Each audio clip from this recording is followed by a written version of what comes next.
The U.S. officially leaves the World Health Organization. President Trump began the year-long withdrawal process on his first day back in office, criticizing the agency's handling of COVID and what he calls excessive influence from China.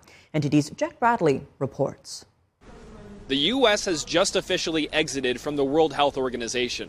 President Trump signed an executive order on his first day in office, starting the year-long process of withdrawing from the WHO. In the order, he restated his reasons for withdrawing the first time back in 2020, saying that the WHO mishandled the COVID-19 pandemic and had too much influence from its members like the Chinese Communist Party. Chinese officials ignored their reporting obligations to the World Health Organization and pressured the World Health Organization to mislead the world when the virus was first discovered by Chinese authorities. At the start of the pandemic, the WHO took China for its word when it said there was no evidence of human-to-human transmission of the coronavirus, thereby allowing outbound flights from China to continue, while the CCP was locking down domestic travel at home.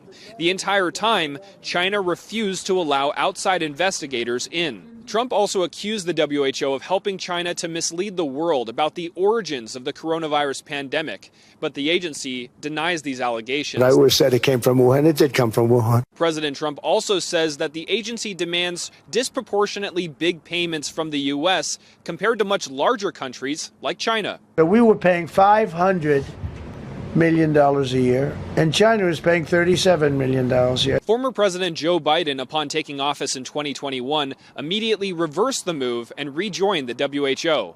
First thing Biden did is go back into it. You know what he paid? More than $500 million. I made a deal at 37. I could have had 37. They were public about it. We'll give you the same deal that China has for 37. The exit could violate U.S. law, though, which requires the U.S. to pay about $260 million in outstanding fees before leaving. But a State Department spokesperson defended the decision on Thursday, saying the president paused all future U.S. funding to the WHO and that Americans have already paid enough. The U.S. withdrawal from the WHO is forcing the agency to make major budget and workforce cuts, but the Director General is seeing the bright side, saying it offers an opportunity. An opportunity for countries to transition away from aid dependency towards self-reliance. The WHO is just one of several United Nations-tied organizations that the U.S. has been withdrawing from over the past year. That includes the UN Human Rights Council, which allows notorious human rights abusers on it, like China and Cuba. Reporting from Washington, D.C., Jack Bradley, NTD News.